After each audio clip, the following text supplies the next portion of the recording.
That was good timing. That song just ended. That song just ended. And it looks like my microphone is not. Oh, you know why? Oh, wait. This is great. This is great. Hold on, wait. I get to use this. Hold on. PNG tubers just, it just crashed. It's just dead. Oh, it's hella dead. Hold on. Hold on. This is going to require some task managing.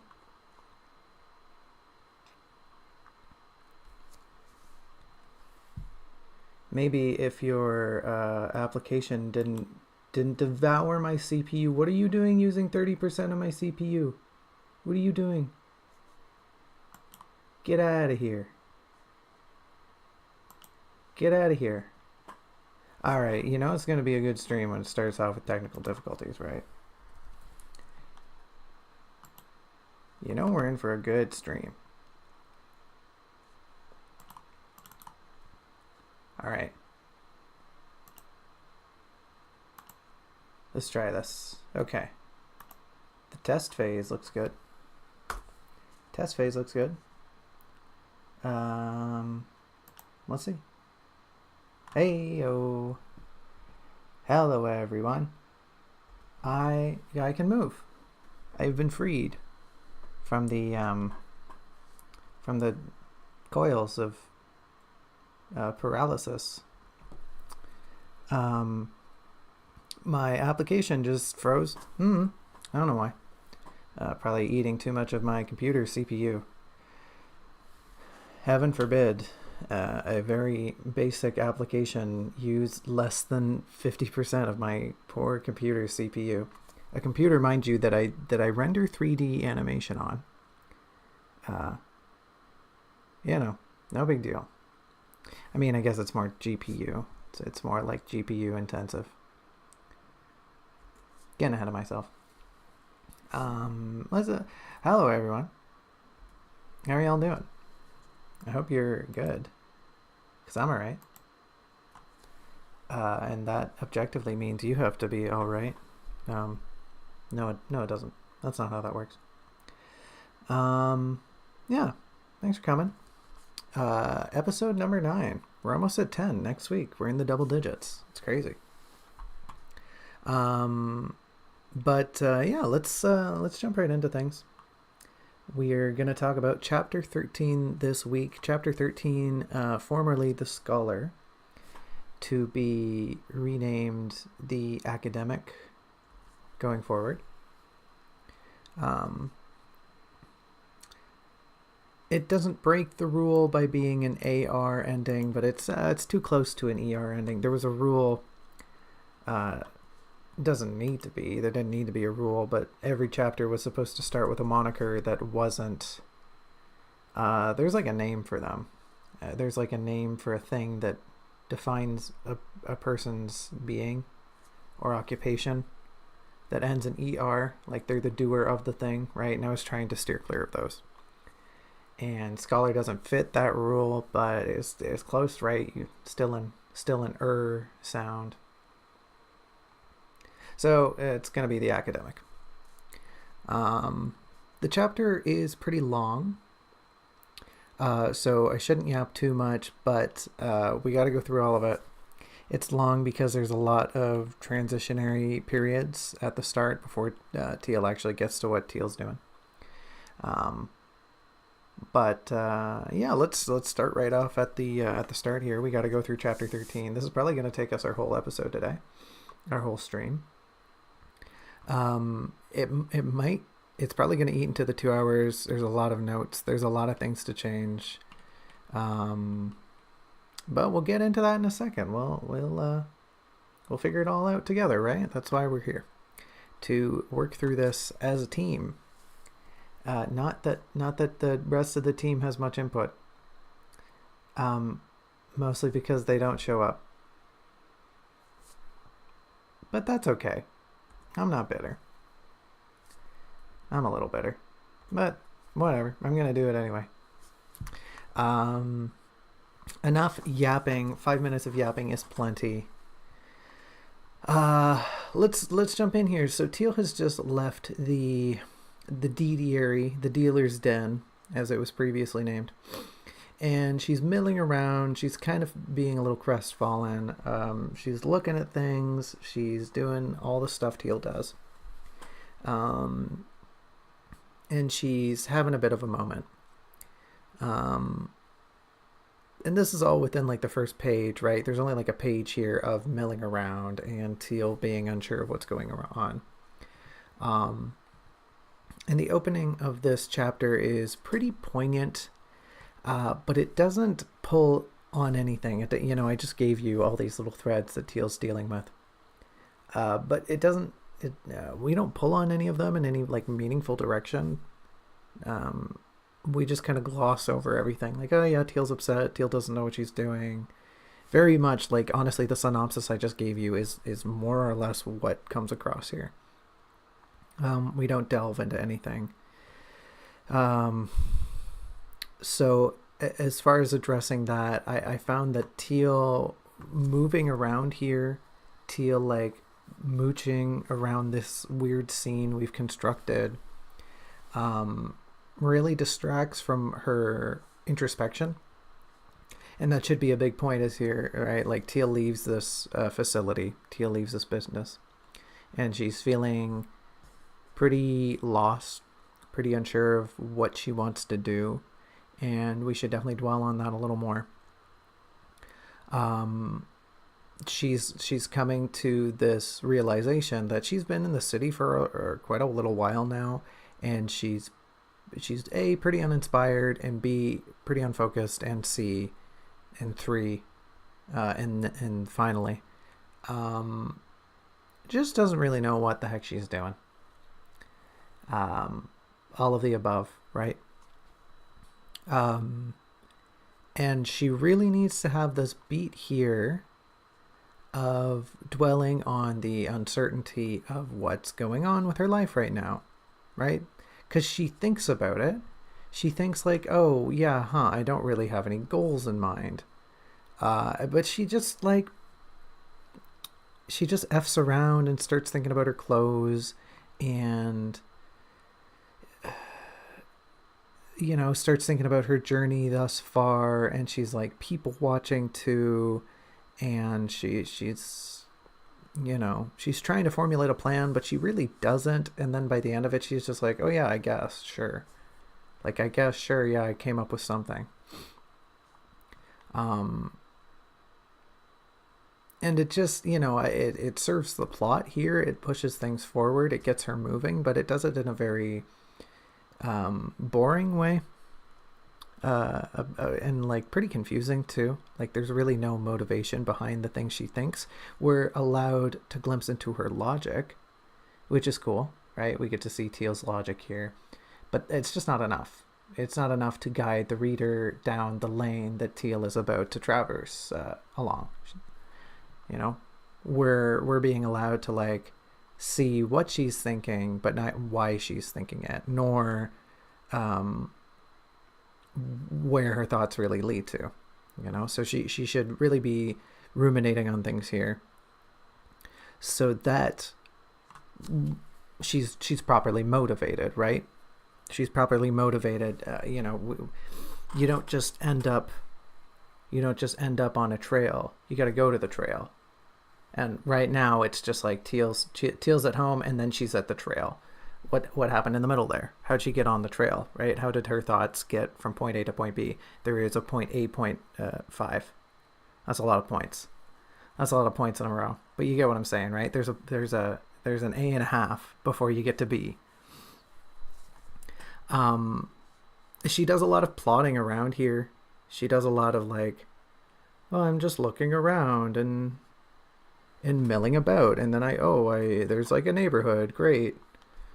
Okay, right? And that's not out of character, but if Teal is going to have these actions, they need to reinforce her character. They need to reinforce her character presently. Teal can be milling around if she's doing so because she just doesn't know what else to do right now. Her body is kind of on autopilot because her brain doesn't know what to do. She doesn't have a direction, right? And that's what it really boils down to here. She's very directionless, but we can tie that in. We can tie that in a lot better by saying she's directionless, she's lost, she doesn't know what she's doing. As it comes across right now, she's just, I don't know why she's bumbling around. She's just doing it for filler as far as I can tell. She's doing it because I kind of want to describe the scenery around here, the change in scenery, the development of like, okay, she's left the store and she's heading somewhere else and it's kind of different. I'm describing these things because she's moving rather than in spite of them. Pardon me for a moment. It's gotten pretty dark. It looks like it's going to rain. So I had to turn on a lamp. Pardon the loud click you might have heard from my lamp. But to carry on, right? She's wandering around. If she's going to wander around, we got to tie that into the narrative. If not, then we got to do what we did earlier, right? We gotta set Teal down, have her find a bench, have her have a sit, have her ruminate on her thoughts properly, rather than distract the reader with all of this fluff and jargon about the scenery, right? We can talk about the scenery when it's important, but right now it's not. What should be important is how Teal's feeling. When we take a step forward and transition our locations, that's when we can start talking about the scenery, right? That's when we can start doing our thing. So she's feeling pretty crestfallen here, and like that's the mood for sure. That's the mood. She, like I said, she's directionless. She's a little morose. She's coming to terms with the idea that like, oh geez, I really don't know what I'm doing. And she strikes upon this idea through her musings of like, oh yeah, the bell tower, the nun, right? She thinks of the nun. She thinks of where she was when she was talking to the nun. And then she goes like, oh yeah, the saint. The saint mentioned the bell tower. Great. Like, okay, yeah, that's something else. That's another one of the things I came out here to do. So I'll maybe go check that out. Right? And she doesn't immediately come to that point. She has this whole hubbub. How do I find out about the bell tower? And to take a step back, first of all, she should just like a eureka moment. Just a eureka moment. She has an aha. She just remembers the bell tower. And that sounds like kind of lazy writing, but hold on for a moment. Stay with me here. She should have this moment because it should almost come to her as a shock. Like, oh, why did I think of that? Not that thinking something out of the blue is something that never happens. Thoughts are tricky like that, right? But it should almost be a surprise for her. She can still think of the saint. She can still have a recollection of that whole thing. We can have another beat of, oh yeah, hey, Teal's memory still works. It's just the amnesia. It's just the far back stuff she's suddenly forgotten. But the focus here should really be on, oh yeah, I came to the city, but I came to the city because when I was talking to the saint, they mentioned the city and the other thing. And this should be the moment when Teal remembers, oh yeah, the other thing. That's why I came through here. So how do I get to the other thing, right? And this whole notion, right, of just oh yeah, the other spot, the bell tower, should come across as being pretty childish.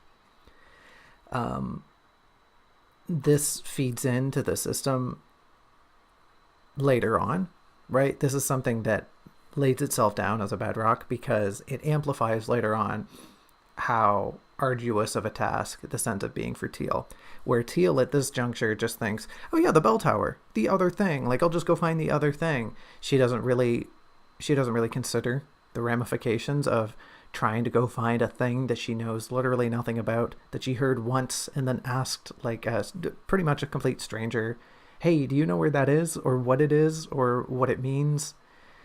She's literally just in this moment of, oh yeah, the bell tower. Huh, yeah, okay, sure, I'll go check that thing out. So it doesn't need to be amplified, but it needs to be recontextualized here to be kind of a spur of the moment thought. No more of this like meandering through things. She's having a moment of introspection, and her period of moroseness, is that a word? Is moroseness a word? It is right now. Her period of moroseness comes to an end by this sudden realization that she left the saint to endeavor to find two things. And hey, yeah, the first thing isn't working out so well, so I'll go check out the second thing.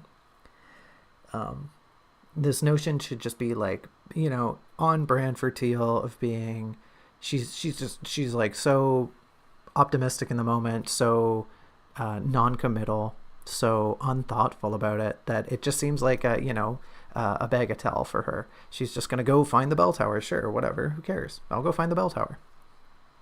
And in doing so, we amplify how much Teal ends up going through just to get to this stupid tower that she really didn't anticipate being as much of an incredibly impossible task as it ends up being.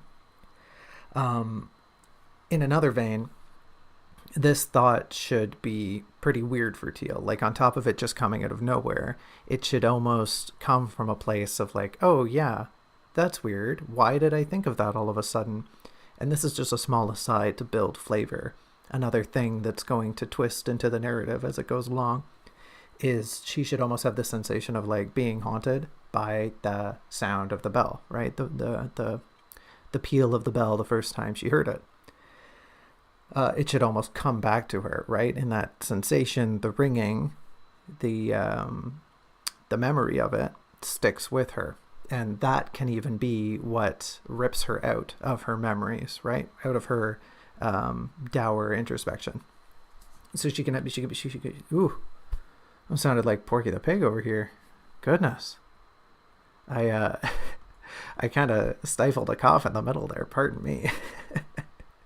But she can be having this this introspection, right? She's pretty glum. She's doubting if what she's doing really even has any merit. She's second guessing if coming to the city was a good idea after all. And she's having a time, right? And while she's having this pout, she can really just be ripped out of it by the sound of the bell, right? The memory of the sound of the bell. And maybe she even hears it and she looks around. She's like, oh, was that the bell again? But, there's no one else is looking around at the bell. No one else hears the bell. The sound of the bell, its echo is gone. And she must conclude at that point, like, oh no, it must have just been in my head. That's weird. This overwhelming sense that the sound of the bell is stuck with her. It's lingering with her. It's haunting her. And that should be really weird for Teal, but it should be something that, like I said, sticks with her, right? Because this is something we come back to. And we don't necessarily mention it, and nor do we need to. We just need to, like I've been saying, plant a little seed here. And as the story goes along, we come back to it and we give it a bit of water so that later on in the book, when, a certain someone is maybe really going through it and hearing things, then we can look back and go, oh yeah, that seed we planted, how's it doing? Oh, it's blooming. Oh, I get it. I get why it's blooming now. Because Teal's crazy. Right. Okay, I got it. Right? Anyways, that's enough of that, right? This whole introduction is just kind of poopy. That's all I'm trying to get at. It's poopy. Teal should be more introspective. We can do a better job both world building and Teal building. Most of this is just going to get scrapped and rewritten. The central idea is like, okay, but yeah. Moving forward, a lot of this is going to be stitched together differently. So even to say like the nuts and bolts of this are okay is that's being nice. That's being nice to it. But to move on, right? Um, Teal ends up. Well, we're coming to like the last little bit of this introduction, right?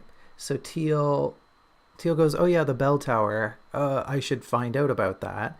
How do I find out about things? Oh, I remember libraries. Like, yeah, libraries is where I used to find out about things.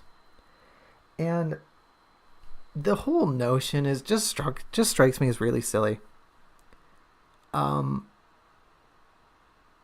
There's really no reason for Teal to, right? We've already been establishing in this second draft that Teal is a little more helpless. She forgets way more. What she can remember is not nearly as clear. And on those facts alone, for her to just remember a library or that libraries exist is a little too easy in my mind.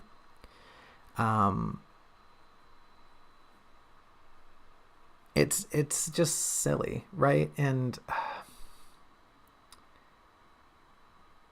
I don't think her wanting to find knowledge is the problem here, but her immediately thinking of a library and deciding to hunt one down is just very slapdash. It doesn't strike me as good writing. It strikes me as like, oh, I need to get the character somewhere, so let's just do it. Let's just have them figure it out, right? Like bad cartoon show writing, bad tropey logic connections, which is something I want to avoid, something everybody should probably try to avoid.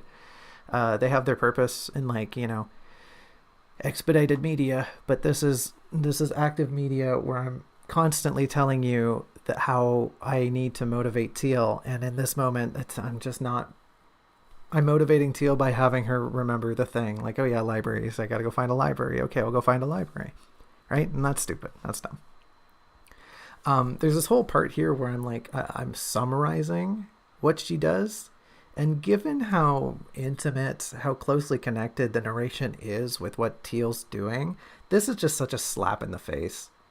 This is just such a like, oh yeah, Teal did these things, and then she finds a library, and then she runs off.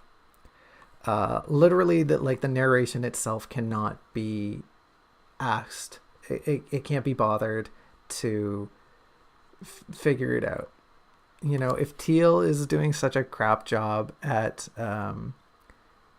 motivating herself and the narration can't even be bothered, then yeah, this whole idea is just maybe not a good idea. I know why I wrote it like this, because I just wanted to get to the part where things are more interesting. But this is just bad writing. This is just lazy. Why did I give a summary of her exploits when everything else in this book has been like, Teal very specifically does this thing. Teal very specifically thinks these things. And then at the end of this section, I'm just like, I don't know what to have her do. I don't know what to have Teal do. So I'm just going to describe vaguely what she does. And then she runs away. She runs off. That's dumb. That's dumb and that's lazy. That's bad. That's just absolutely going to be removed. Like, I'm never going to do that again. That's dumb. If Teal wants to pursue a library, I don't think that idea is bad per se. Just the way she goes about it is dumb, and her memory of a library is way too concise. If she wants to find a library, we can have her actively seek one out, right? No more of this. She finds some people, she questions people, and she finds a library, and she goes and she does whatever. If Teal wants to find a library, then she's gonna run off and try to look for one, right? That is the active route here, not this passive summary BS. Unfortunately, right, like we just said, if this is the scenario, then how do we go about this? In this next section, this is a section I like to call, I don't know how to fix this. I don't know how to fix this part. So that's me saying that there's not really a lot of answers in my notes here. It's mostly just questions. Um, because we have to look at, like, how do we keep Teal motivated? How do we actually have her do these things? How do we shift her motives into, like, how do we incorporate them into the process of what she's doing? Um, does it end up being the case that maybe shifting her motive here is the most prudent play? Um, like, do we just have her bumble off into the city hoping to find something, and aha, she ends up at the university? Does she maybe instead decide, okay, well, I need to find somebody smart, I need to find somebody who knows something about some things? Or maybe she just decides, I should go find like a center of knowledge, whatever that is. I should just go find where smart people are, whatever that means. And she ends up just bumbling through the city and finding the university. I don't know. It could be any of these things. She can still want to find a library. She can not want to find a library and just end up there. It doesn't really matter, but she definitely needs a motivation to go forth. And that motivation needs to be tied to the idea that she wants to find out more about the bell tower. Right? That's what this ultimately comes down to. She wants to find out more about the bell tower, but how is she going to do it? She can just get lost, like I said. She can just get lost and find the university campus. She doesn't necessarily need to have like a direct route. Like, in a sense, this is still lazy writing. Like, sure, okay, she just finds the campus, but it makes, like, paradoxically, it makes way more sense that she's just kind of helpless. She's kind of like, I don't really know what to do. I guess I'll just keep looking around. And she happens upon the university, where she happens into a library, where she happens upon a know-it-all, right? She can just stumble into these things because she's been stumbling into everything else.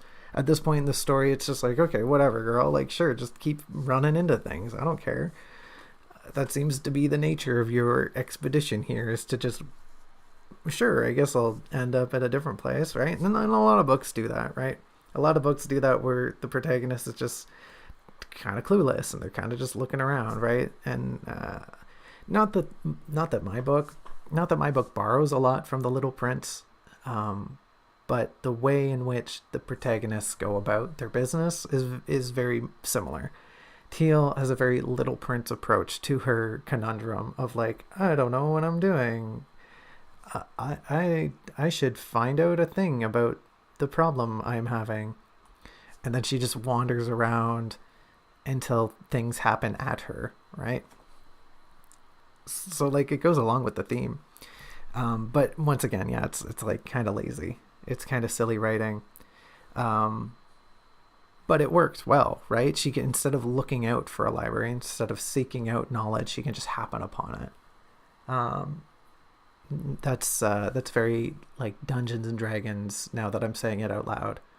Like the DM pulling the strings behind the scene.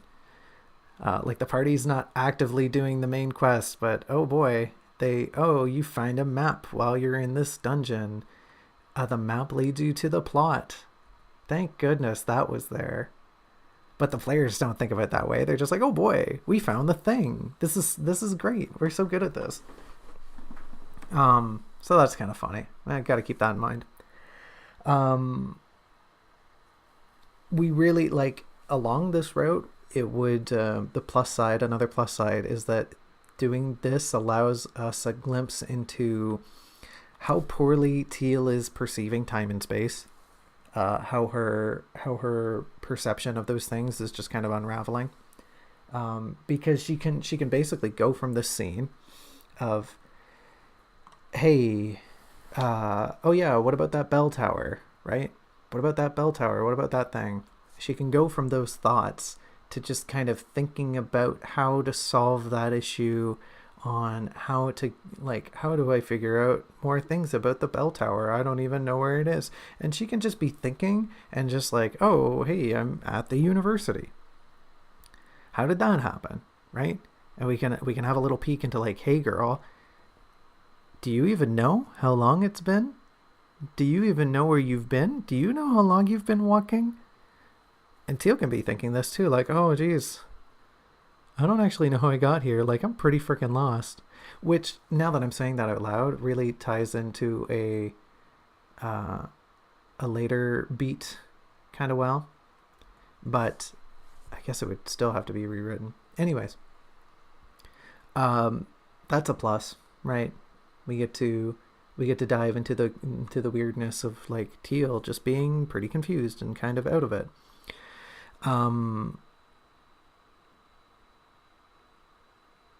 Okay, cool. Okay? So on top of these notes being like a month old at this point, because that's how far ahead I am.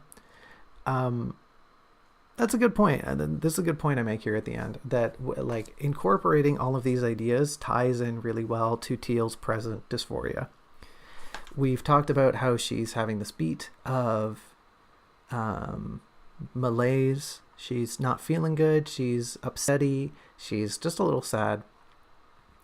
And we can tie this all into a package of Teal's just kind of bumbling around and being upset and thinking about how to get her life on track and not really doing a good job of it. And then she's just kind of physically detached from the world.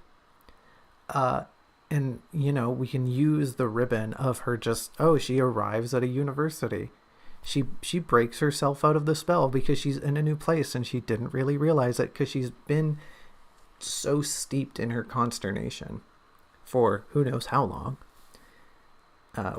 We tie up that whole package with the bow of she's here at a new place, right? Instead of having these awkward breaks where Teal she was traveling and then she is traveling while she's thinking.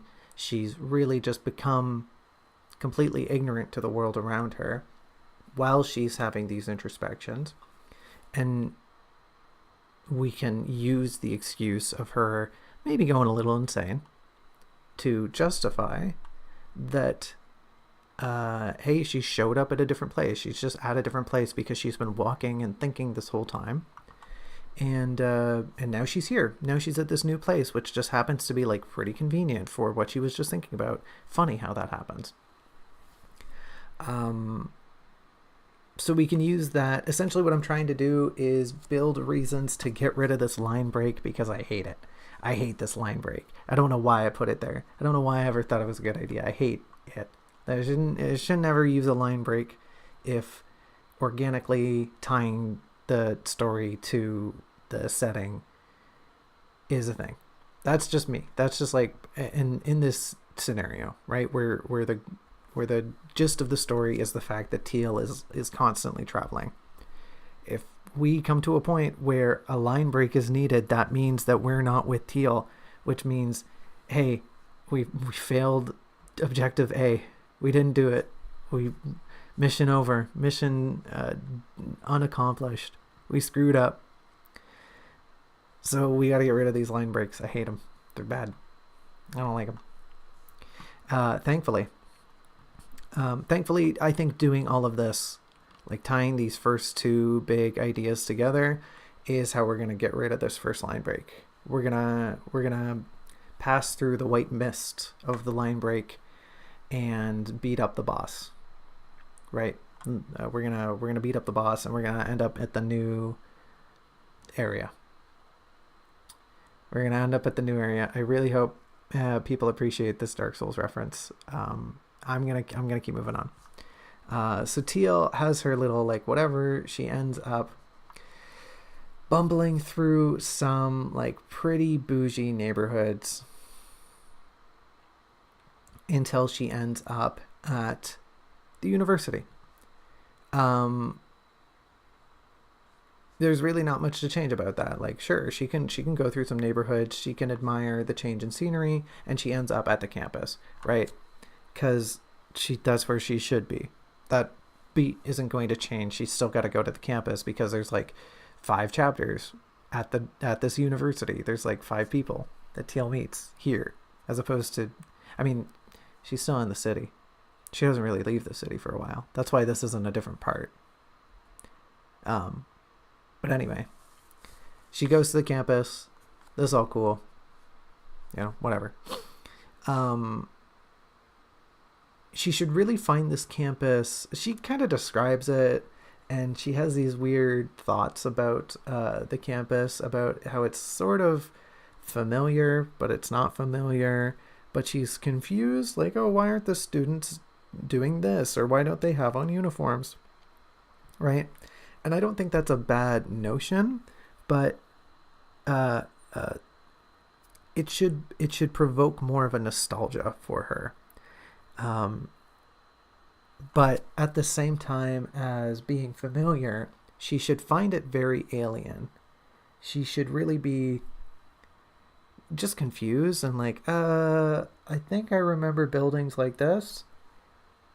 Yeah, but this is weird. Like everything just, it's not sitting right.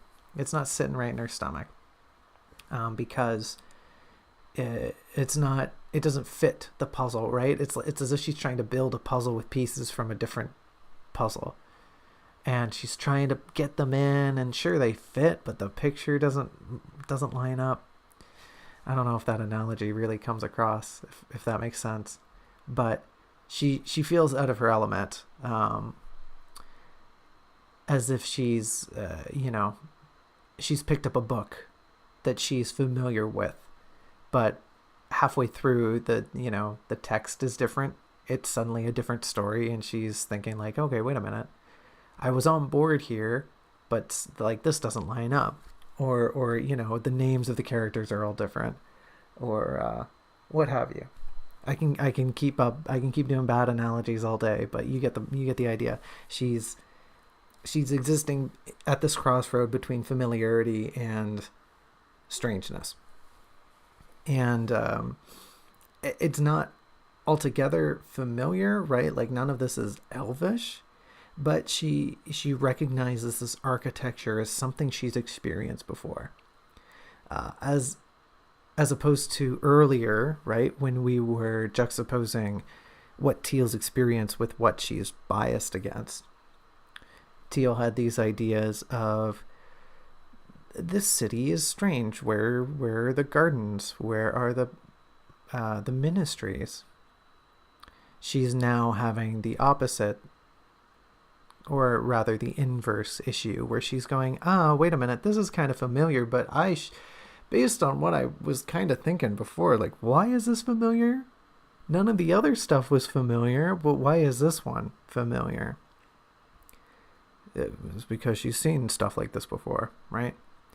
So we need to shift the framing. We need to shift the framing of her nostalgia here. Like the notion that she's familiar with this, the notion that she's kind of having this like, I remember this, but some things are off, isn't wrong, but we need to change the framing of it. We need to give it more of an alien light. That Teal is having this notion of, okay, familiar, but things aren't lining up. Just so we can give the university its dues, right? We can describe it as it is. We can get Teal connected to it. We can hint at certain things she's experienced, but we also give her this this beat of, okay, wait, no, like, yes, this is familiar, but nah, like, I'm uncomfortable with this. Something isn't sitting right with me here. Which is funnier. I mean, like, funny to me because I know the lore, right? Funny to anybody who knows the lore, that like her familiarity is weird high fantasy magic high school college, whereas you're like, this is normal, this is just a school, this is like actually normal. But for if you're a freaky little half elf who went to magic college, where's the magic? I don't know who got rid of it. It was me. I got rid of it. I got rid of all of it. We'll come back to that later. We get back into magic later. Stay tuned, everyone. Stay tuned for a different book. Stay tuned for the next book. Maybe I'll have some people show up to my stream by the time I write the next book.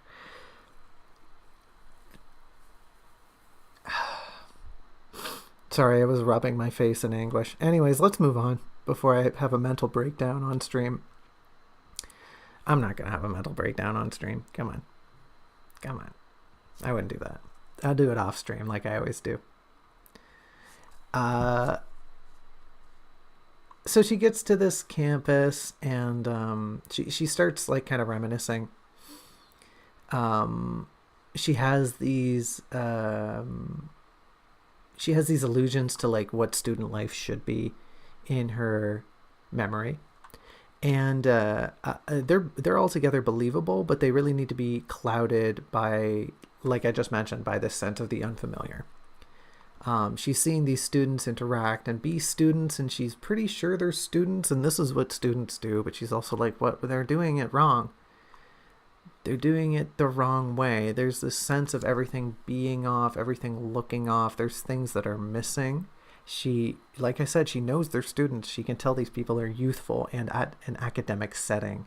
But from Teal's perspective, as she like ingratiates herself into the student society, people who are generally around her age, she's just kind of like, haha, these people are weirdos. Like, they're doing school life wrong. Like, where's the magic? Where are the big tomes? Where are the critters? Where's everyone's familiars? This and that. Why aren't there people on brooms? And not that she's going to be thinking any of this in particular. She's kind of doing that right now. But we need to allude to the fact that she's in the setting, she recognizes it, but she's kind of uncomfortable because she doesn't, there's stuff missing, right? There's stuff missing, and I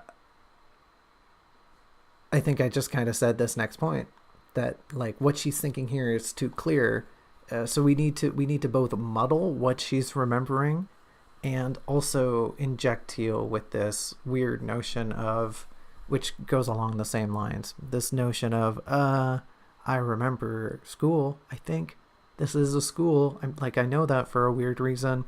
These are students, I'm pretty sure, but they're doing school wrong, and I don't know why. I don't remember why. Like, I don't know why this feels uncomfortable to me. And she can have little flashes of like, oh yeah, this, like, where's the where's the potions lab? I don't know. Anything like that, right? We can allude to little tidbits of what Teal remembers from her school days here. But nothing too concrete, right? She still has amnesia. And we're working on that. She's working on that. As mentioned, Teal tries to blend in and like, ooh, I'm a student too, everyone. Haha, I'm the same age. Don't look at me. Do not perceive me. Which I think is fine. That's a good like, she would do that, and it wouldn't be hard for her. This beat doesn't not make sense, but she just does it too smoothly. No one calls her out. Not that I think they would, but you would definitely see people gossiping and like pointing at her. This is a half elf who's wandering around a big campus wearing a giant white hat and a white cloak and white boots and like carrying a banjo and a lamp. These students are going to be weirded out a little bit, and they're probably going to laugh at her, and somebody's probably going to make a comment, but nobody's going to like kick her out. Nobody's going to challenge the notion that she's a student. They probably just think she's a weirdo, right? And the fact that this school, like later it's revealed that there's clearly part of the school devoted to acting and music and performance. Most people are probably just going to assume she's some sort of weirdo, which she ends up being called out for anyways. So like, let's start it here. Let's start it here with people being like, haha, the Bard's College is that way, loser. Like, what are you doing on the engineering side of the campus? So yes, she can blend in. No one's going to not call her out, right? We need at least something here of Teal being like, I definitely saw people pointing at me and laughing at a distance, but I couldn't do anything about it, right? I'm supposed to be a student here, so I have to just play it cool, right? And that's her vibe.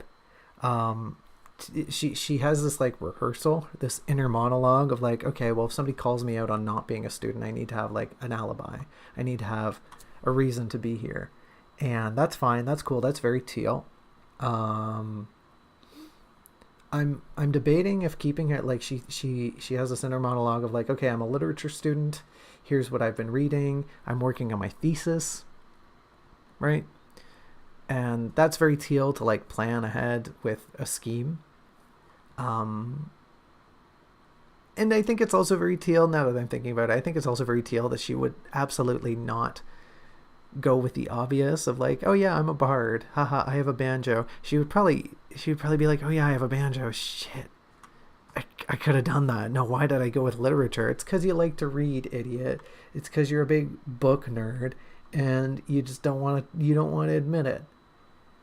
If you were really using your brain, but like you don't have a good brain, but if you were really using it, you would have said, oh yeah, I'm like a poetry student. But I don't know, there's a funny gag with that later, so I don't want to mess with it too much. For the time being, all I'm trying to say is that's good. That's fine. Teal can have she can have a role. She can be role playing as the funny literature student, but she should be made fun of at a distance, right? People are going to take a note of her. They're just not going to do anything about it. Like, no one's calling security on Teal, but they're definitely making fun of her behind her back. She finally gets into the university.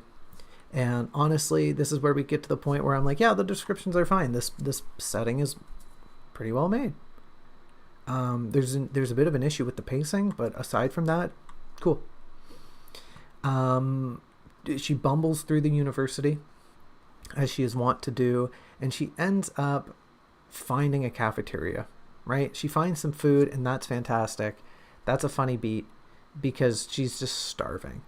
And I think we can use that. I think we can incorporate it into the narrative a little better. And we can do this by mentioning in her melancholy, in her early melancholy, how hungry she is, to further reinforce this point.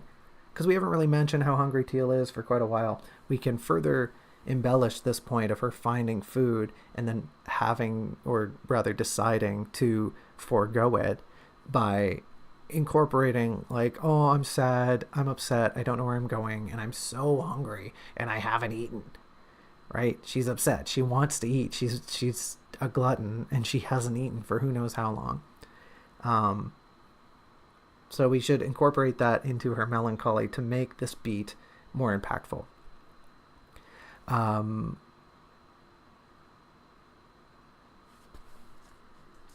Sorry, I was just reading my notes as to like what this note means, but this is just a side context. This is more of a note for me, one of those notes for me that passages of what she sees here in the cafeteria, of what like draws her palate, so to speak. She's not drawing her eye. I guess it is in a sense because she ends up looking at it. Some of the things that draw her eye here should be incorporated later. And if you've read the book, then you probably know where I'm talking about, because we can use this as torment later to make the scene in which it would be used a little more evil, but also more impactful, right? And also more logical from like a Watsonian, I think that's what it's called, from a Watsonian perspective, from like an outside the book perspective, because it would make more sense. So mental note, keep tabs on what is described here because it can be used again later. For now, though, we'll take a step forward. Because, like I said, this ends up being a test of faith. This ends up being a pretty big beat for Teal. And if we have this moment where Teal is, ooh, I'm hungry, and then she finds food. Oh, we did all the legwork earlier, right? We did it.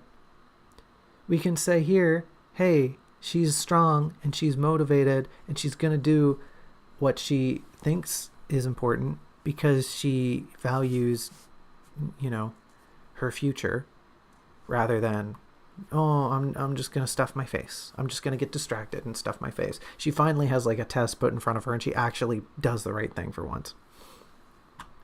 I'm looking at chat and Robin says, haha, no, she just eats. She's motivated to eat. And that's kind of the thing here, right? Is because we're not in a situation where Teal is looking for a library, that is what it comes down to. She really is poorly motivated to not give into temptation.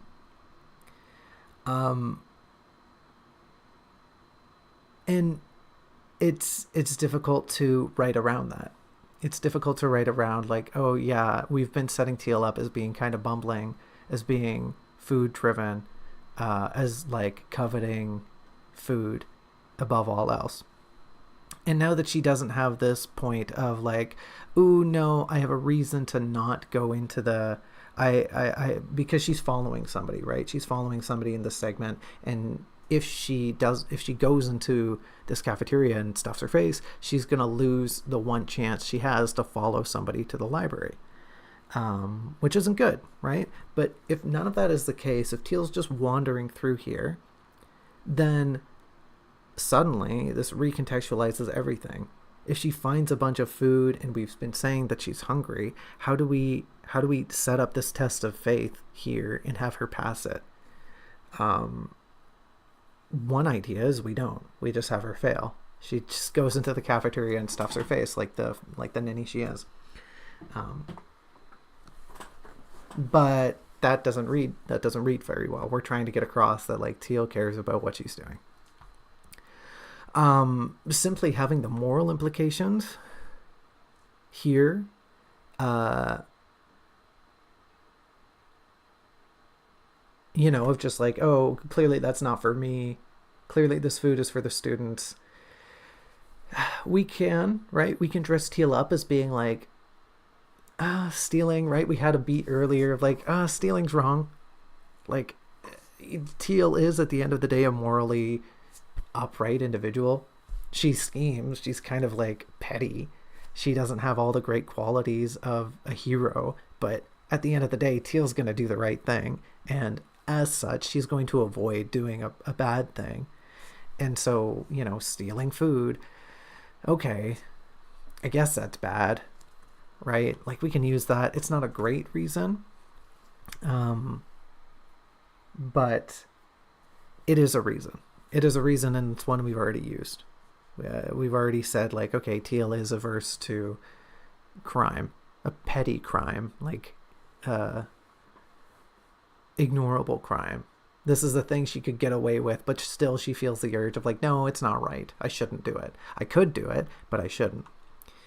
Ultimately, this would omit her interactions with the students headed to the library, right? She's not going to follow them. She has no reason to follow anyone here.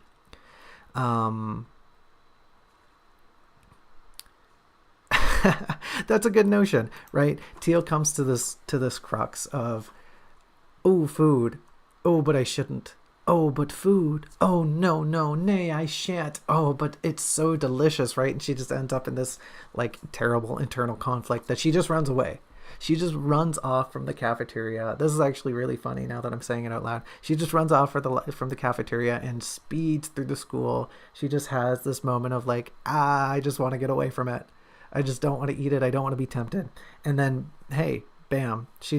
While she's running, she just runs into the library, which omits another line break here. No longer do we have Teal following a student and she ends up at the library. Instead, Teal is in this position of, ooh, yummy food, delicious, but I shouldn't, I really shouldn't, but I want to. And so her course of action. And now that I'm saying this once again, this is really good foreshadowing, because later on, this is Teal's solution to basically all of the things that are bothering her. Is I'm just going to run away from it. And we've already set that up here, right? So that's good. I think that's a great way to kind of solve this issue. It's way less logical, but it's way more in character. It's way more silly. But for Teal to do silly things we've already established, like, yeah, Teal's kind of a goofball. That's what she's going to do. So I think that's good. That smashes our way. Literally, Teal smashes her way through this other line break, and she sprints away from the cafeteria, gets lost in the school, just takes a bunch of wrong turns, or turns in general. She doesn't know they're wrong turns. They're neither right nor wrong. She has no direction, and she ends up in the library, right? I even have a gag here. A library. I'd never find anything tempting to eat in here. Not in a million years. That's good. That's funny. Me, when I'm writing notes, I'm way funnier. Me, when I'm talking about my notes, I'm just an idiot. I'm just an idiot. I mean, like, I'm still an idiot when I'm writing the notes, but I'm a funny idiot. Me on stream, yeah, hi. Hi. I'm just here. Hello. How's it going? Hi. So that gets rid of our second line break, right? And as mentioned, Teal comes out of this situation. She finds herself in a library. She was in the cafeteria. She follows a student, but no more following students. Teal's just going to run out of that situation. That's way funnier. So she ends up in the library, which she needs to do, right? She needs to end up in the library because that's where the academic is. That's where the academic is. That's where the information is. And that's where the things in this chapter actually happen. So we get out of this transitioning. We're finally where we need Teal to be, and we can actually have her interact with a different being. The description of the library is great, but I think we can do a better job incorporating Teal's other senses, right? As chat has mentioned, books smell, and maybe you're really into that smell. The sound of the floorboards would definitely be a big thing. There would be people chatting in hushed voices, and Teal might even feel kind of out of place, both in the fact that she's trying to appear as a student, and just kind of this lingering feeling that like, ooh, I don't actually like reading big scholastic nonfiction. She might be kind of giving all these other students some side eye and thinking like, oh geez, what a bunch of nerds, what a bunch of losers, who hangs out at the library. Not Teal. That's who. Not Teal. More on that later. More on that funny tidbit later. But we need to incorporate her senses into the scene so that we follow the overarching point that, hey, we want to incorporate the senses into the narration, right? We're going for this holistic voice. So having... oh, sorry, there's another beat here. There's lanterns here, right? How are the lanterns lit? I wonder. They're full of moths. They're full of little moths. And we got to incorporate that. Like we did at the sanctuary, at the monastery. There's moths here, right? That's how things are lit here, and that's how it's gonna be. So we gotta put moths here. We gotta fill those lamps. Those lamps, short form for lantern. The lamp. We gotta fill those lamps up with moths. Small point. Having decided not to actively pursue a library really ends up reframing Teal's discovery of this place. She would be enraptured by a lot more awe and wonder, right? As she's kind of like balancing what she remembers of academia with what she's experiencing. Likewise to what she was going through earlier, she would probably find this space very familiar, but she wouldn't know why, which is her constant struggle. She might even, paw at a tome and end up smelling it, right? That like old book smell might bring a memory back to her, which we can play with, right? We can have a lot more fun here using this new instance. Because like in a weird way, because Teal just bumbles here, like the lazy, quote unquote, the lazy writing here gives us a lot more freedom. Teal isn't pursuing a thing here. She can really end up in the library and kind of meander around. She doesn't have to seek out knowledge here. She's kind of just like, okay, well, this is serendipitous. What do I do with this opportunity? Maybe she's trying to find a book on bells or towers and cracks one open and bam, hit over the head with a memory. Great. Character building. I love it.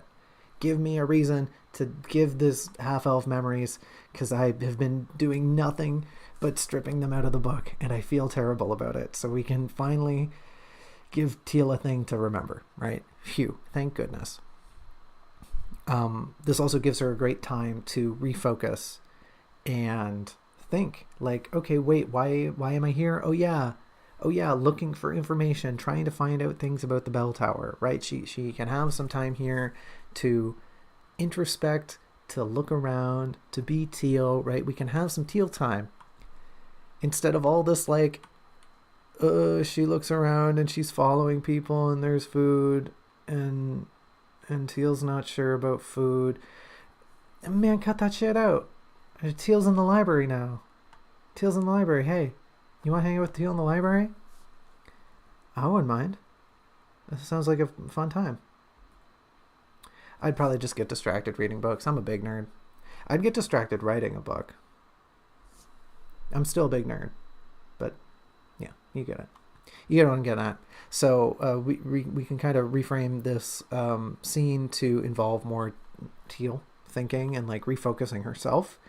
And in doing that, has time to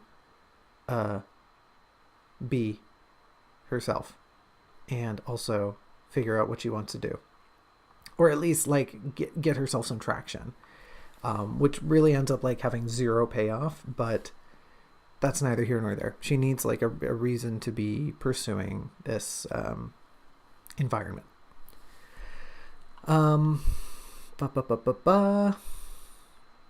There's some notes in here. You can read them if you want. I don't think they're worth talking about.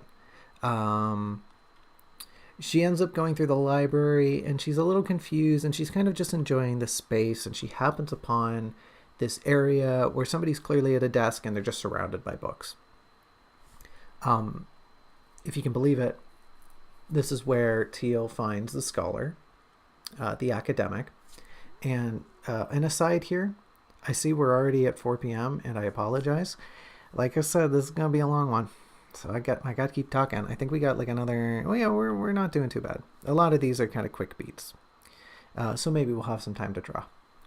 If not, I mean, it's not like anyone watches me draw anyway, so, you know, whatever. We'll do some drawing. We'll do some doodles. I need it for the video afterwards, so I gotta have some drawings, right? But yeah, she stumbles upon the academic, and I think they're I'm using they, right, as like a plural because they're meeting each other, and I think it's ultimately pretty cute.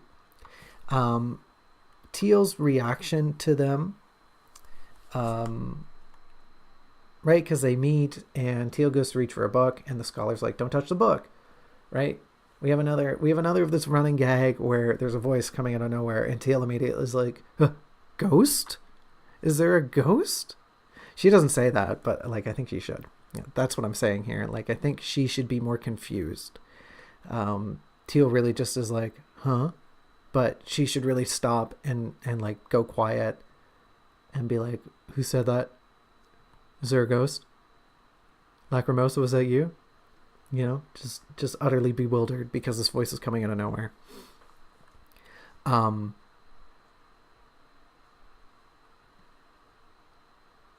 There really is like, it's okay, right? We get a bit of a description of the academic, of the scholar.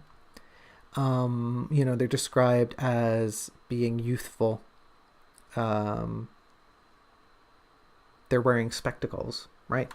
And that's fine. That's like pretty good. I think they could just use a little more, are they handsome? Are they kind of nerdy looking? Are they gangly? Are they stout? Right? Like, is this a big tubby guy sitting at a desk?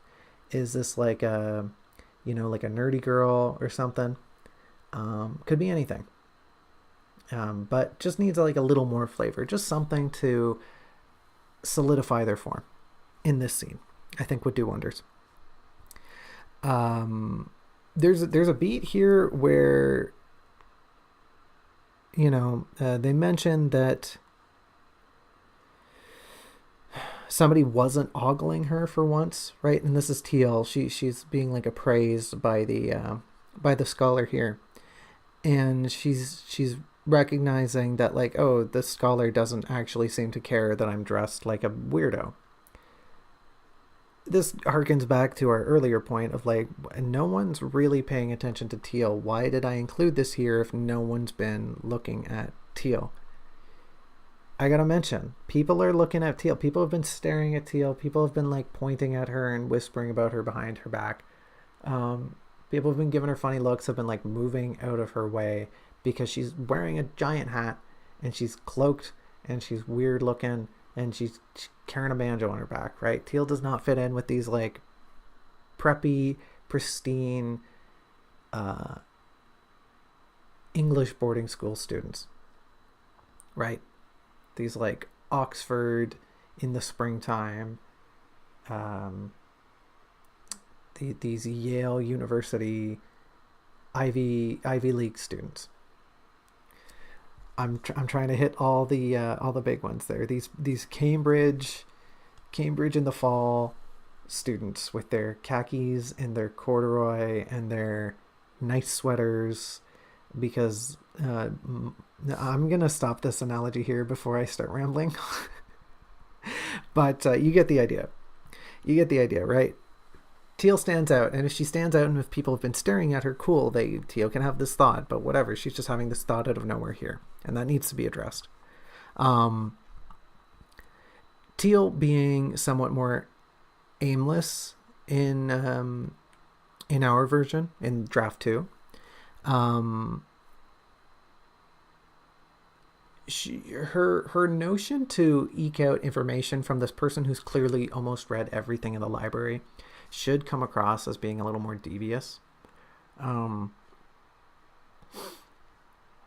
it should also hatch amid her conversations. Like, she doesn't go into this conversation thinking, a nerd, I'll exploit them, right? She's talking to this person and realizes, oh, you're kind of arrogant, but you seem well read, and personally, I don't want to read all these books, so I'm just going to weasel information out of you instead of doing the legwork, right? Like, I'll just abuse your knowledge for my benefit rather than do the actual reading. Right,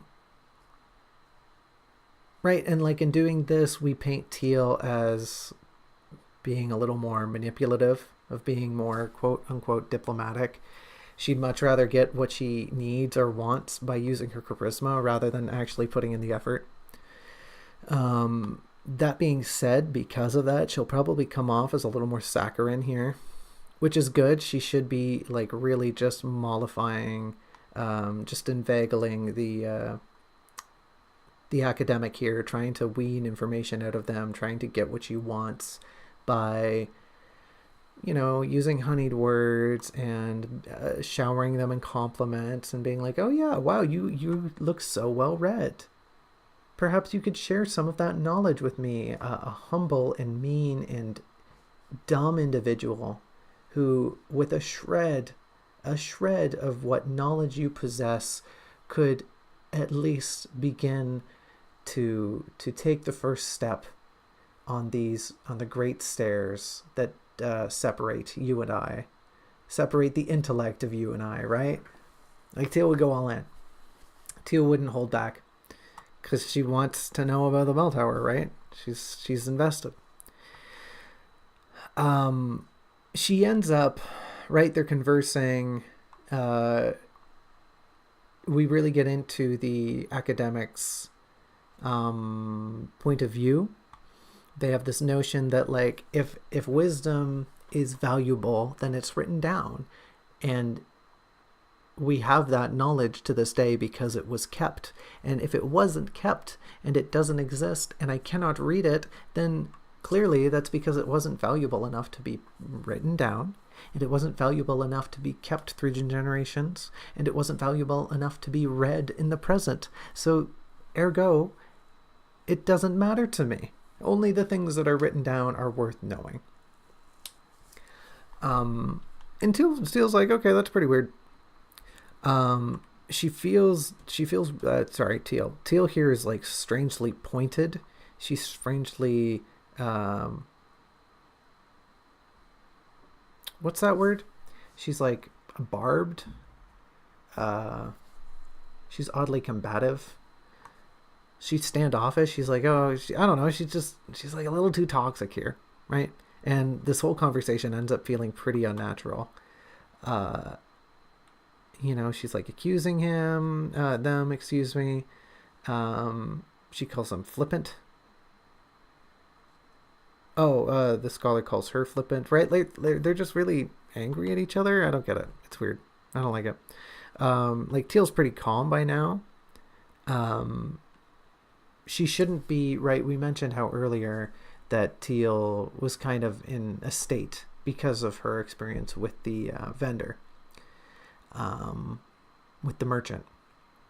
But by now, after her experience in the alley, she's definitely eased. I don't know if I'd say she's calm, but she's definitely like got her bearings. She's in the city. She knows what to expect. Things have been pretty weird. She has amnesia. She's kind of just going with the flow, right? And by now, she can be conversing with ease. She can be reacting freely. I don't think she needs to be so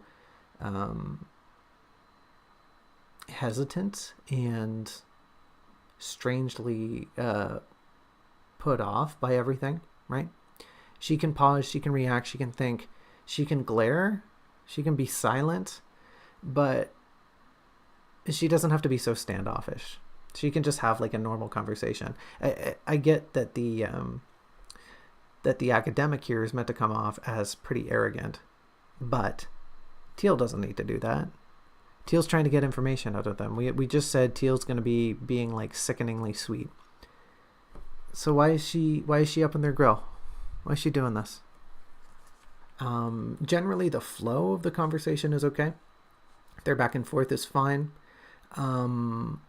But Teal in this new light is really just like tiptoeing her way towards asking the academic, like, hey ho, do you know about this big old bell tower? Surely somebody as smart as you must know tons about this bell tower.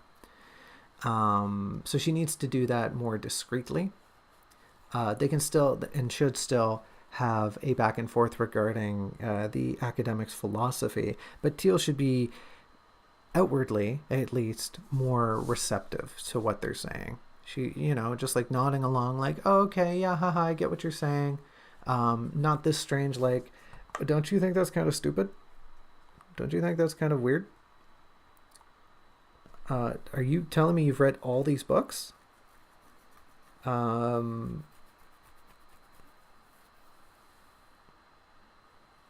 Yeah. There's no need for Teal to be oddly against what they're saying here. Not that she wouldn't like try to get more information out of it. She would just do so in a different manner. And then she would work her way towards asking the scholar here, this bookworm, if they know anything about the bell tower. We have another beat where like, hey, and we're getting towards the end here. We have another beat where the conversation really just breaks down due to ignorance. Okay, guess what we're gonna do? We're gonna make this more awkward. Not too much, and I think awkward here is maybe too strong compared to what we've been doing earlier. But this moment of the conversation breaking down should really simmer just a little longer. It should become uncomfortable for Teal.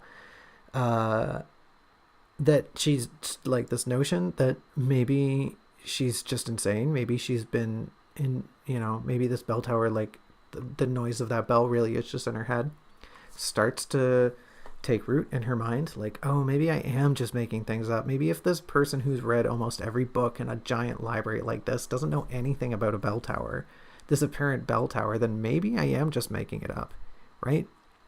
She starts gaslighting herself. She starts saying like, okay, haha, yeah, no, Teal, you're crazy. Teal, you're nuts. That bell tower, whatever, girl, that doesn't exist. And just very subtly, like I'm being pretty heavy-handed with it now, but we need to have these like little simmering bubbles that the conversation breaks down. It's a little awkward, but Teal needs to have this little rumination in here that, oh, maybe I am just losing it. Maybe it is all just in my head.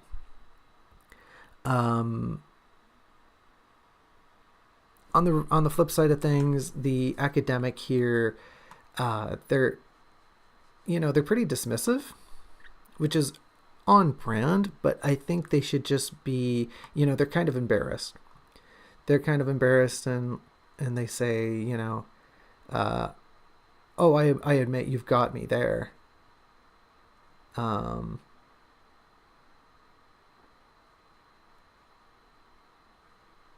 Sorry, I'm just reading through the text here. In this second last paragraph here, they have this moment of honesty where they admit, well, if it's not written down, I don't know about it. And like, it's not wrong. That's essentially what they're saying, but they need to be way more arrogant about it. We're trying to paint this academic as an individual who is so well read that they just think they're better than everyone, right? They've attained wisdom beyond measure by their constant reading. And those who are not as invested in literature as they are boorish peons, common rabble of the masses.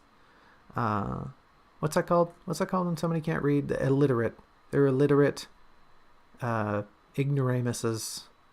Ignoramuses? I got nothing. So yeah, I mean, it's fine. It's fine that they admit, I don't know, but they need to do it in a way that's they need to do it in a way that projects, it's almost as if it's the bell tower's fault. Oh, well, clearly this place can't be that important if no one's wrote about it.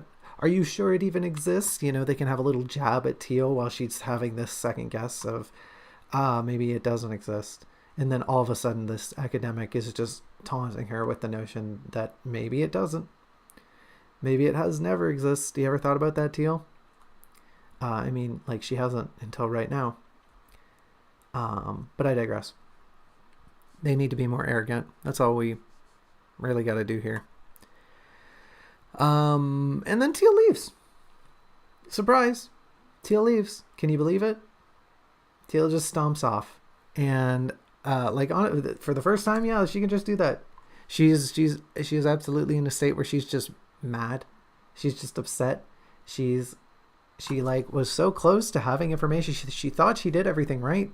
She ended up in the right place. She talked to a person who should have known about it. She did everything bar ask the librarian if there's any books on a bell tower. But hey, who am I to judge? She sure tried. I can't say she didn't try. But her just leaving here in frustration is totally fine. We don't have to give the scholar an outro. They don't deserve one. They're not a nice person. They weren't somebody who was invested in what's going on. They're just kind of a D-bag, right? And as a D-bag, when you're a D-bag, you don't get an outro. That's just, those are the rules. Those are the book rules. We can keep this right, like we've been saying. Teal just storming off after she's fed up with somebody is kind of an ongoing theme. And this is a great way to just end their exchange. Teal's just totally fed up with them. And the academic is too arrogant of a person to have a cordial end to a conversation anyways with somebody who they've kind of been at odds with. Teal can just up and leave, and that's on brand, and it's fine, and it's definitely not bad writing. It's definitely not a gimmick. It's definitely not a bad way to end a chapter. And if anyone says otherwise, they're probably a more respected and accredited author than I am. So you should listen to them. But granted that there's no one here and my videos don't get more than 20 views, I think I'm in the clear. I'm good. I'm safe. But yeah, hey, guess what? Chapter 14. Chapter 14 is right here. We did it. We got through chapter 13, and honestly, we're only over an hour by a little bit, so that's great. There was a lot to talk about. There's a lot to change, especially in the first two sections here. Once we get into the actual part where Teal is talking to the chapter's namesake, there's a lot better flow. We need to dress the characters up a little bit better, have their interactions be a bit nicer. We want to give teal some time to do teal things. But aside from that, the main crux of the chapter here holds firm. But the first two sections, the first half essentially, needs a lot of changes. The general idea is still pretty solid, but the way in which we're going to go about it is going to shift. We can do away with these awful line breaks. Thank goodness. And that should be that for chapter 13. That should be that. Like I said, there's a lot to correct, but I think it'll ultimately be worth it. I think it'll all be great. With that, hey, you made it. We made it. We are at the end of the chapter. I'll do my spiel at the end of the stream, my outro spiel. What do we do now? What will we do now? Well, I'm going to hit backspace and get rid of that 3. Boop. And then I'm going to stop thinking. And then I'm going to probably get up and stretch and do the usual thing. Oh, I got a yawn. Hold on. Oh, yawn complete. Thank goodness. I've just embraced it at this point. I have to hack them all out of the video. So why not? Why not? Although, whatever. That's an issue for another time. But for now, we'll move on to some drawing. I'll open the floor for Q&A, even though I'm sure there's no questions. No questions aside from, do you wear your headphones on stream, or well, how does that work? You got headphones on? I might answer that question. But yeah, we'll shift over to drawing. We'll shift over to do some drawing. And I don't think we'll do a ton, but we'll do some. Wait, hi, I'm over here now, and I got my pen. I'm ready. And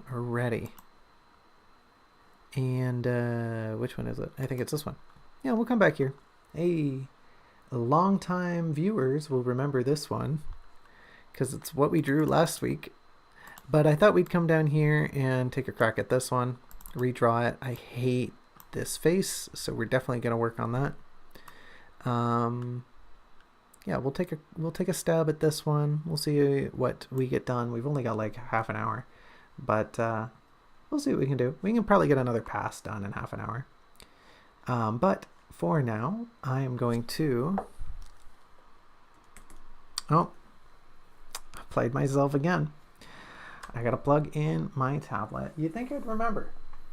You'd think after all these weeks I wouldn't play this gaff on myself, but here we are. Here we are. There we go, and the drivers are working. That's great. Okay, so what are we gonna say? We're gonna have our Q&A. But I am going to be right back. That's a C, I promise. Hang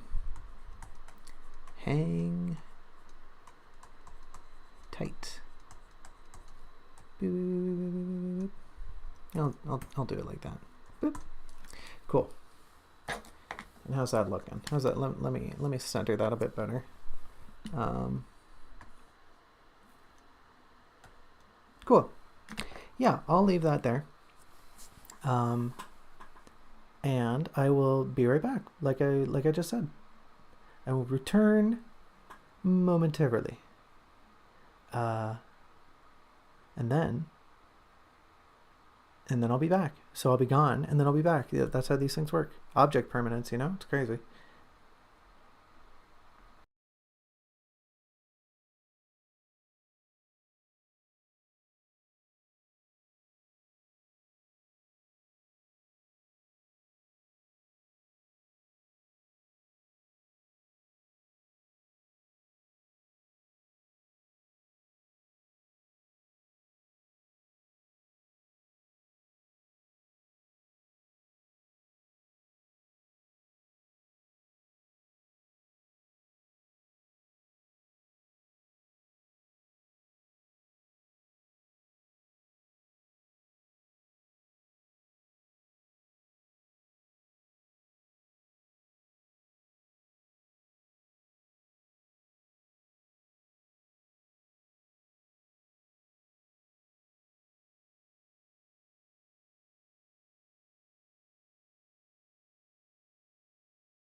Hit me. And hit my tablet. Heyo. Let me shift this over. Let me move this. And let me itch my nose. Allergies. They're still here. It's still ragweed season. Can you freaking believe that? There's still ragweed. It's October. It's October, honey. I'm sick of this. I'm sick of ragweed. No one likes it. The bees don't like it. The bugs don't like it. No one likes ragweed. Open letter. Open letter to ragweed. Hey, buddy. What the heck? What are you doing? No one likes you. I hate to be crass. Get out of here. I'll say it. I'll just say it plainly. For your benefit, get out of here. All right? Send in the goldenrod. Send in the asters. Ragweed, you get out of here. No one's having your BS. All you do is make pollen. No one wants pollen. You don't even have nectar for the bees. All you do is make allergens. You don't even help the soil as far as I know. You know? Clover. Move over. Bring in the clover. Signed, Junco. Open letter over. Let's jump right into some drawing. I'll do the friggin' Q&A thing. Gotta be professional. Gotta be professional and run the stream like a streamer. If I can find my frickin'... Oh, it's all the way over there.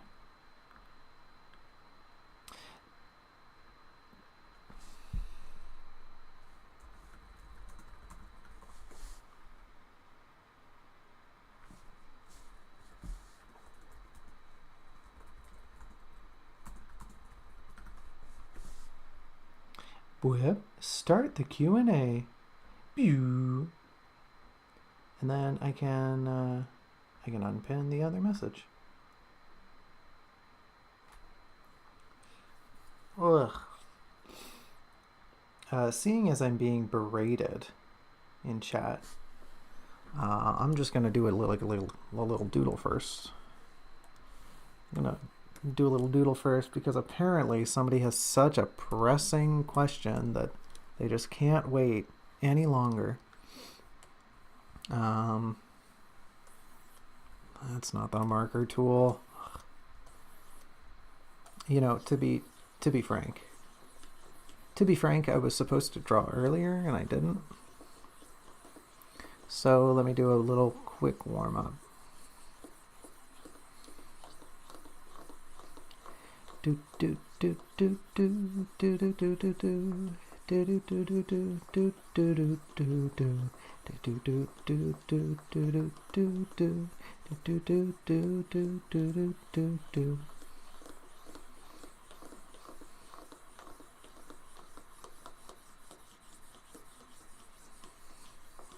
Something I learned recently is that humming is indicative of a stimming response linked to ADHD, or so I think Wikipedia.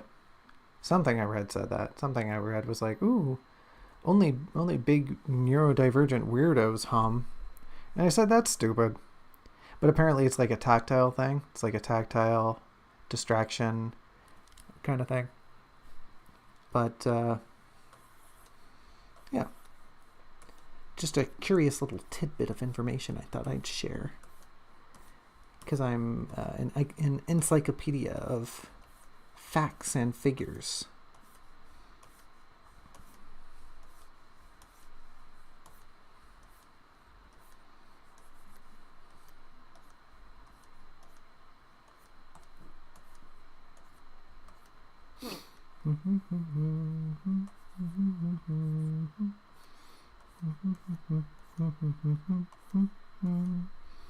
I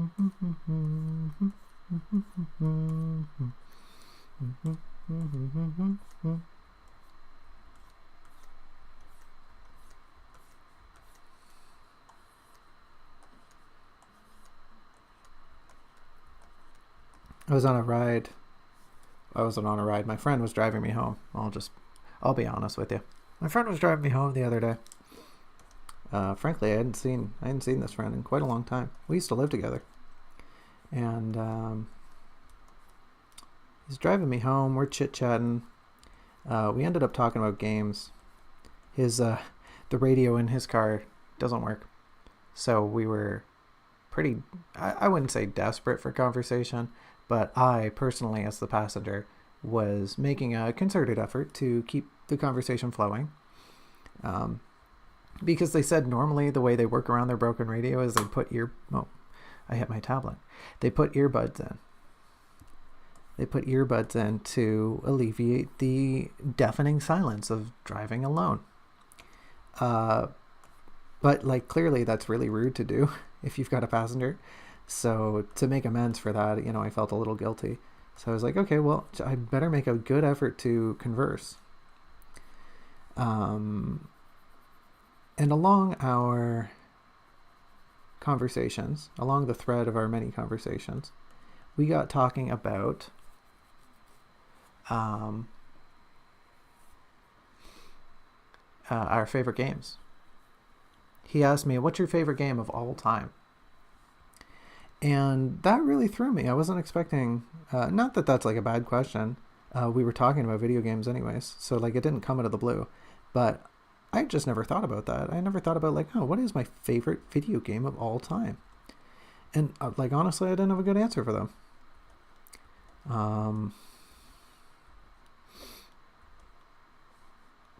There are games I like presently. There are series of games that I'm fond of, but I don't think I have one favorite game.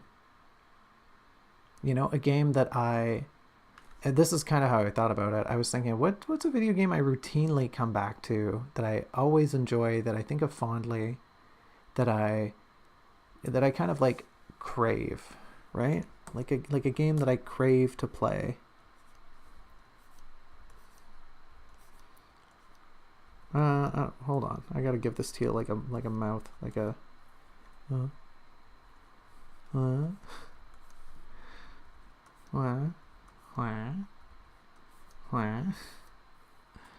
don't know what I want her mouth to do. Yeah, maybe just like a little one. Oh, that's kind of cute. Okay, let's keep that. I like that. Anyways, favorite game. I didn't have a good answer for them, and I was thinking, like Paper Mario. Like I played a lot of Paper Mario. I've played a lot of the 1,000-Year Door. I think I've beat it like 4 or 5 times or something. But even then, like I don't think too fondly of Paper Mario. It's just like a really good game. I haven't even played the remaster. None of the remasters, neither of them. I didn't even I never beat Origami King. Sticker Star was a joke.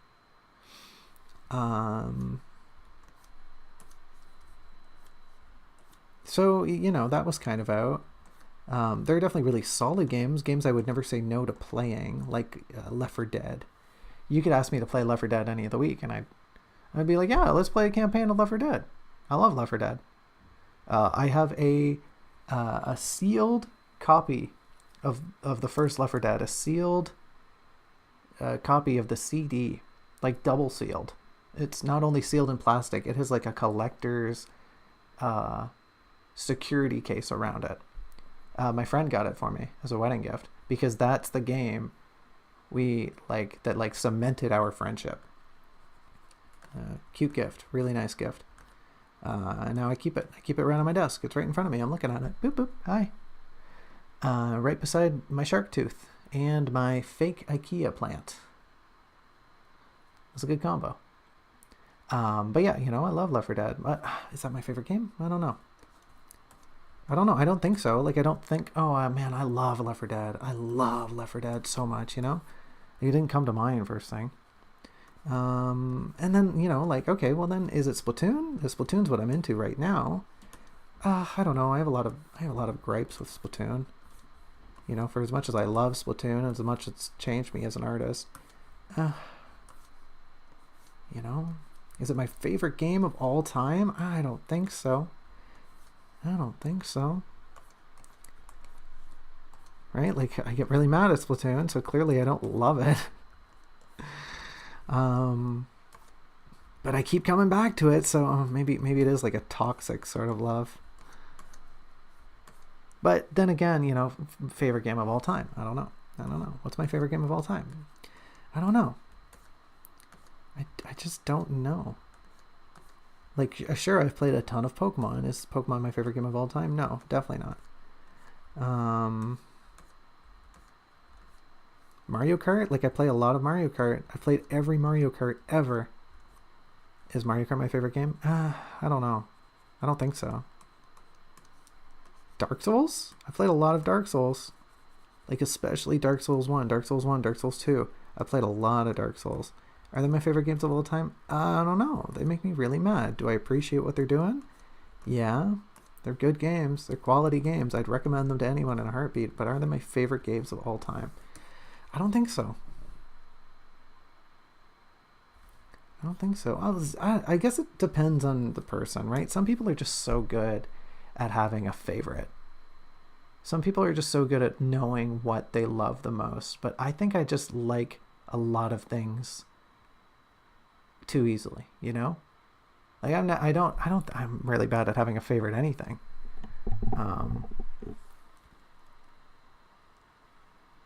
You know, I don't even have a favorite food. Like, I'm trying to think what's for dinner right now, and like, I'm content with whatever I get fed. Whatever's for dinner is what I get. I think it's soup. No, we had soup last night. What's for dinner? I was just upstairs and I smelled it, but I don't remember. Yes, Robin, your favorite food? Is it chicken burger? Oh, hot dog. Hot dog. You know, that reminds me. Another anecdote. I promise I'll check your question in a second. I promise. I want to finish this little tealy first. That reminds me. I was telling my friends about how we went to a baseball game. Robin and I went to a Blue Jays game this summer. And I might have been the first baseball game I've ever been to. I'm pretty sure it was the first baseball game they've ever been to, but I digress. Went to a Blue Jays game, and Tuesday home games at the Rogers Center, which is where the Blue Jays play, is called Looney Dog Night. And there's hot dogs. You can go anywhere in the stadium and buy a hot dog for $1 all night, as many as you want. You can order 4 at a time, but you can order as many hot dogs as you want all night. And it was pretty phenomenal. Like, it's a great experience. Even if like the Jays got trashed that night, but it was still a good night because it was just dollar hot dogs. And how can you be mad? How can you be mad when you're slinging back glizzies for $1 a piece? You can't. I wasn't mad. I was like overstimulated as hell, and I still had a great time. Like, I still recommended going to a Looney Dog Night to all my friends. And that's where the story is going, is that, hey, if you can, go have a Looney Dog Night, because it's good. It's funny. It's just the energy of like being obsessed over baseball hot dogs. Well, it's funny, you know? Like I just said, it's funny. It's a funny experience. Sure, you're going to end up paying like $20 for a bevy, but like, come on. It's worth it for the dollar dog. I will say this, though. Do not drive into Toronto. That is a nightmare. Take the public transport. It is also a nightmare, but it is a nightmare that functions. And worst case scenario, you have to wait an extra like half hour, an hour for a train. Honestly. And like, you know, the waiting experience is not bad. Toronto's got pretty good public transportation.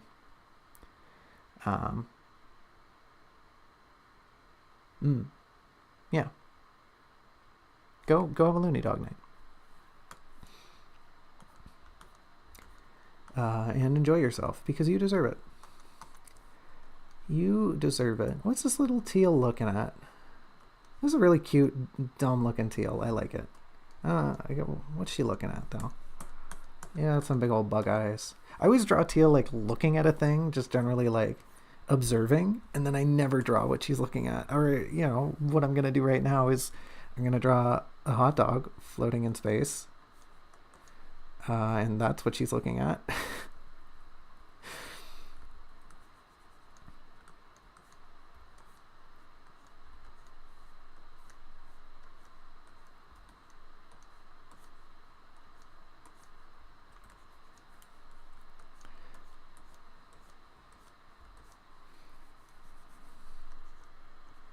Because teal always stares at food. And now here's the important part. What is on this hot dog? It's all going to be green, so it doesn't really matter. I'm not changing colors. But I'm gonna tell you what's on this hot dog. It's ketchup. There's mustard.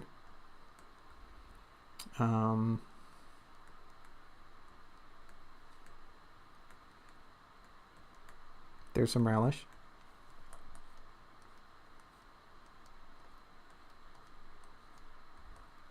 There's some onions. And probably some sauerkraut. And also, you know what? This is a fancy bun. It's got sesame seeds on it. Those don't look like sesame seeds at all. Don't at me. Don't at me. Also, it's like steaming. Maybe not. That makes it look like it's stinky. I don't want it to be stinky. Maybe something like that.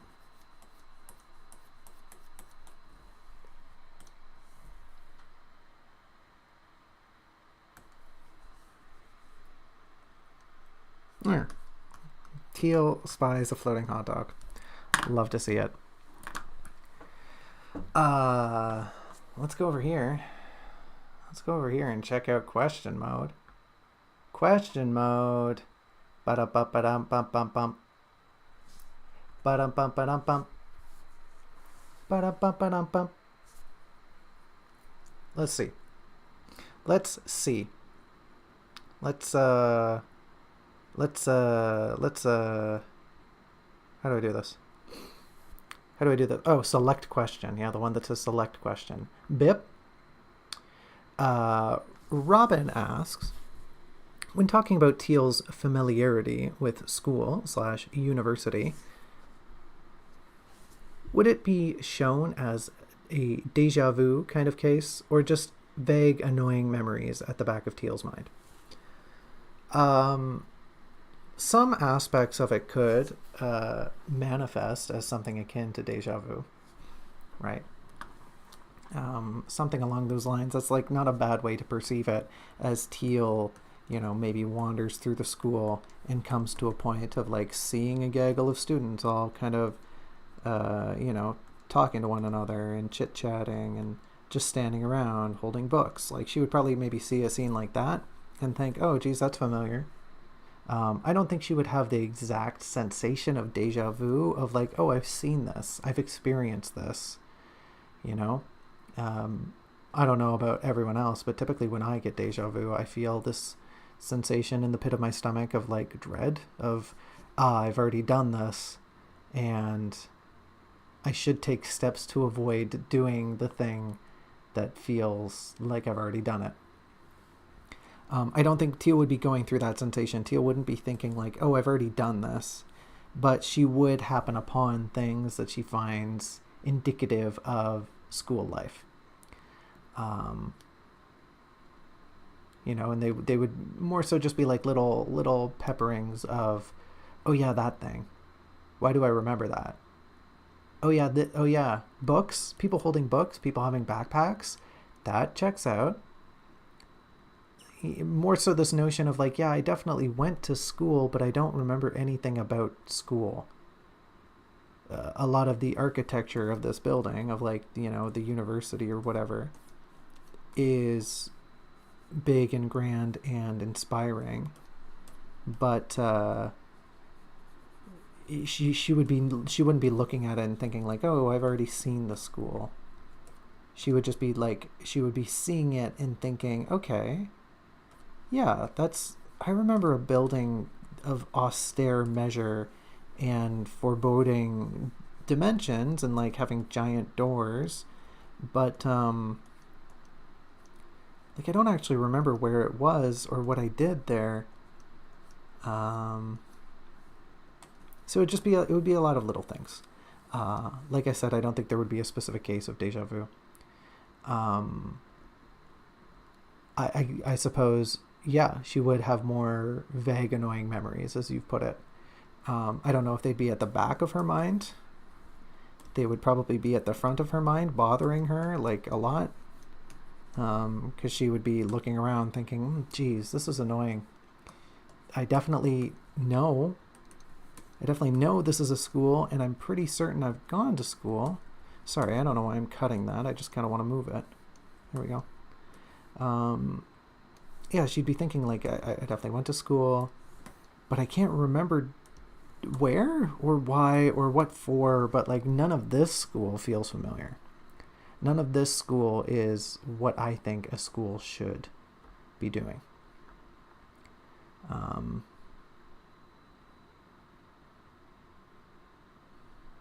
Yeah.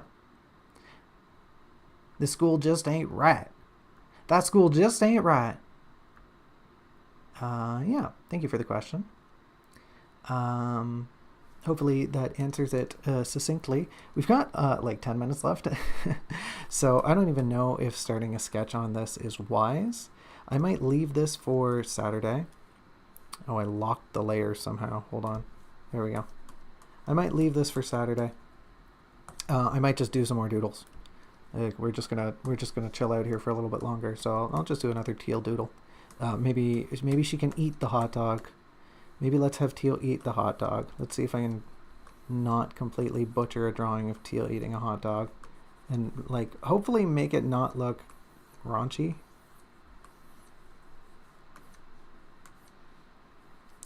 Like Teal just gonna eat the hot dog.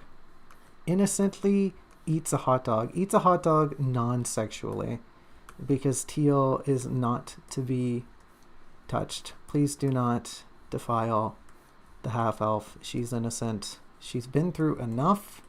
She does not need people making her weird, all right? She just wants to eat a hot dog. Just leave it at that. That's it.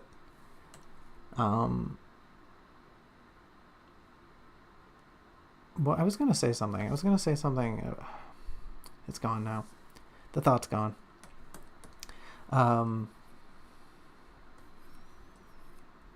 More about hot dogs? Oh, I was going to talk about Saturday. Might play games on Saturday. I'm debating branching the channel out to incorporate more Let's Play content, because Lord, nobody wants to watch me talk about a book. So maybe they'll want to watch me talk about a book. Maybe they'll actually come and read the book if they think I'm interesting. If they watch me play video games. Because, wow, it's fun to watch people play video games in the year 2024, right? That's what all the other cool people are doing.